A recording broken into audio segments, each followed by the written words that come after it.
tolonglah ngomong itu dipikir dulu. Kami orang Indonesia itu nggak goblok.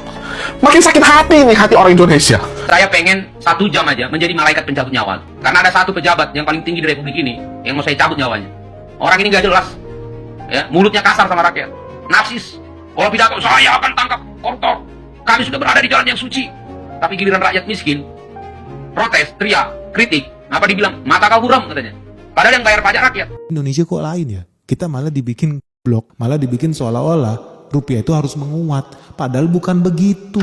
Indonesia kalau mau jadi negara maju, wajib rupiah itu melemah. Supaya kita bebas. Menurunnya nilai tukar rupiah dibandingkan dengan dolar, maka impor pangan akan berkurang. Tapi ekspor pangan kita akan bertambah.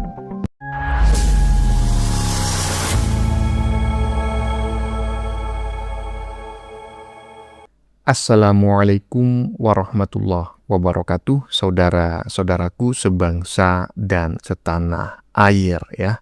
Dimanapun kalian berada, semoga kalian selalu dalam kondisi sehat walafiat ya.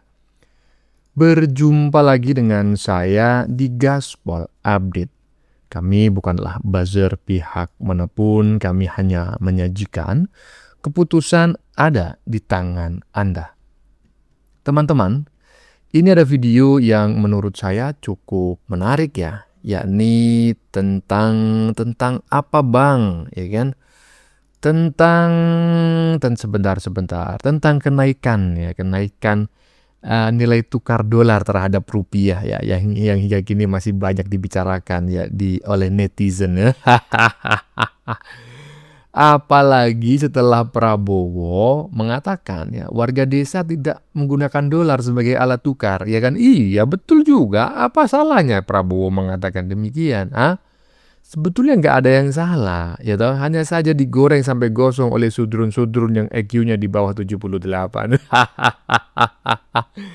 Sampai kelihatannya, ya kan? Sampai kelihatannya Prabowo ini dianggap tidak paham dengan ilmu ekonomi gitu loh. Padahal sudrun-sudrun yang EQ-nya 78 itulah yang tidak paham, ya kan? Bahkan sampai-sampai ya ada seorang pengamat politik di media sosial itu yang menyebut bahwa rupiah memang harus anjlok, dolar memang harus naik, ya kan? Baru dengan cara seperti itu Indonesia akan maju. Paham nggak kalian? Karena kalau semakin anjlok, maka akan semakin tinggi nilai ekspor Indonesia nanti. Gitu loh. Macam Cina zaman dulu. Nah, bagaimanakah videonya dan bagaimanakah respon netizen? Mari kita tonton bersama, kemudian mari kita komentari bersama di bagian akhir video. Ini dia.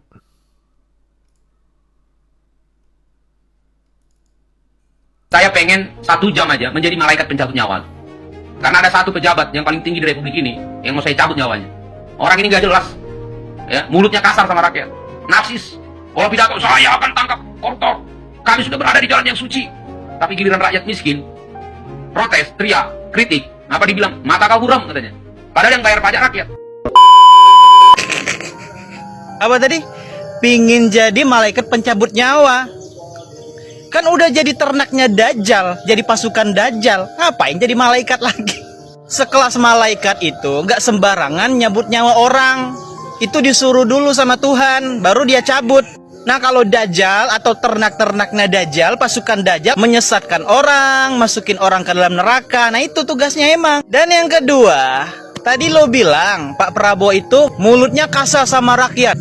Dungu, Bahlul, Tulul. Lo nggak ngaca? Lo aja mau ngenyambut nyawa orang, kayak nggak pernah sekolah, ngomong seperti itu di sosmed, gak ada malunya. Emang lo bisa jamin umur lo lebih panjang dari Pak Prabowo? Inilah ya kelakuan panitia sorga ini, udah ngerasa dirinya itu paling suci, paling panjang umurnya, paling mustajab doanya, sehingga dengan gampangnya ngedoain orang mati, cosplay jadi malaikat. Daripada sibuk mau nyambut nyawa orang, mending doain diri sendiri, biar umur panjang, badan sehat. Kalau bisa itu hatinya dibersihin biar gak kotor. Dan yang ketiga, kebanyakan orang-orang yang selalu doain orang yang buruk. Contoh, kemarin ada itu salah satu ustadz yang gak mau saya sebutkan namanya, udah almarhum orangnya. Dia itu kalau ceramah sibuk ngedoain Pak Jokowi. Semoga Pak Jokowi duluan mati katanya. Tapi setahun yang lalu kalau nggak salah dia yang meninggal duluan. Nah sedangkan orang yang dia doain mati itu masih hidup sampai sekarang, masih sehat walafiat orangnya. Jadi gak usah aneh-aneh kalau ngomong, nanti nyawa lu yang dicabut duluan gimana. Apalagi belum sempat lu minta maaf sama Pak Prabowo, lu udah mati duluan, udah cabut duluan nyawa lu, otomatis langsung masuk ke neraka jahanam. Dan yang terakhir, saya itu bingung ya sama kalian ini pasukan terjal ya. Kenapa kalian itu sekarang saya lihat suka sekali belain koruptor, malah dikatain gak bersalah lah, hukuman terlalu berat lah. Atau jangan-jangan emang kalian ini keturunan maling semua, karena ya koruptor dibela. Ya kalau emang kaliannya maling ya pantas saja sesama ngebela, sama-sama maling ya saling mendukung. Dan kalimat andalan kalian itu selalu, rakyat ini banyak yang miskin, gak ada yang dibantu. Padahal kita udah bayar pajak, dikit-dikit pajak, dikit-dikit pajak. Emang pajaknya berapa? Udah kayak nyumbang paling banyak aja itu pajak. Bilangnya Pak Prabowo nggak perlu orang miskin lah. Dungu, Bahlul, makanya punya HP, punya televisi itu dipakai, ditonton tuh berita. Apa aja pencapaian Pak Prabowo itu dilihat. Kalau bisa ya dulu follow itu akunnya Gerindra biar tahu, biar nggak dungu terus. Tapi susah sih karena udah jadi terjal, susah disadarin lagi. Udah kena LCD-nya. Ini ngeri kali ya kan. Tolong ditandai teman-teman ya wajah Sudrun yang satu ini ya kan. Kok berhayal jadi malaikat gitu loh. Dan setelah jadi malaikat bukannya menjadi apa namanya itu penyelamat gitu ya. Kan biasanya kan ada istilah malaikat penyelamat gitu kan. Atau istilah lain adalah dewa penyelamat. Lah ini kok bercita-cita atau berhayal menjadi malaikat kemudian akan mencabut nyawanya Prabowo. Ini ngeri kali ya kan. Dan apa yang disampaikan oleh netizen barusan ini sangat menohok sekali. Bukannya kau itu sudah jadi ternak dajjal. Ngapain lagi kau berhayal ingin menjadi malaikat? Ya nggak bisa lah, orang kau itu ternak dajjal. Ada aja Sudrun ini ya. Kalau nggak koclak nggak Sudrun namanya. Lanjut. Indonesia kok lain ya? Kita malah dibikin blok, malah dibikin seolah-olah rupiah itu harus menguat. Padahal bukan begitu. Indonesia kalau mau jadi negara maju, wajib rupiah itu melemah. Supaya kita bebas dari barang-barang impor. Supaya barang-barang impor makin mahal. Supaya orang-orang di Indonesia makin pengen berinovasi. Bikin bibit-bibit baru. Bikin gandum yang bisa tumbuh di Indonesia. Bikin kedelai yang bisa tumbuh di suhu Indonesia. Inovasi, substitusi barang impor. Kan begitu dong mindsetnya. Nah ini keren kali ya kan. Ini pendapat seseorang yang apa namanya? Ibaratnya itu saya sependapat ya. Saya bingung mau ngomong ini sebetulnya karena ini memang sebuah pendapat yang bertentangan dengan pandangan umum selama ini ya kan. Selama ini kita itu berlomba-lomba gimana caranya dolar itu selalu turun ya, rupiah itu selalu terkontrol. Tapi faktanya sejak Indonesia merdeka nggak pernah tuh yang namanya rupiah itu menyamai dolar. Tetap aja dolar lebih tinggi nilainya daripada rupiah. Nah, barusan ini kita mendapatkan sebuah ilmu baru gitu kan, bahwa ya kalau kita ingin maju justru rupiah itu harus anjlok seanjlok-anjloknya, dolar harus senaik-naiknya. Nah itu gimana menurut teman-teman nih? Coba kita dengerin lagi ya, satu orang lagi yang menurut saya ini cukup sepuh dan ya omongannya bisa dipercaya lah ya kan, sebagai seorang pengamat ekonomi daripada sudrun-sudrun yang banyak bacot. Ini dia. Menurunnya nilai tukar rupiah dibandingkan dengan dolar, maka impor pangan akan berkurang, tapi ekspor pangan kita akan bertambah. Jadi ketahanan pangan kita justru akan lebih baik. Banyak orang yang was-was dengan penurunan nilai tukar rupiah. Tapi buat saya sebagai orang pertanian yang biasa mengekspor produk-produk pertanian, produk-produk agribisnis, justru ini adalah kesempatan untuk kemajuan pertanian dan agribisnis di Indonesia. Kita yang banyak itu kan kelapa sawit, karet, kopi, coklat, rempah-rempah. Itu masih kita ekspor terbesar dunia di bidang itu. Menurunnya nilai tukar rupiah, maka kita akan lebih kompetitif di pasar internasional.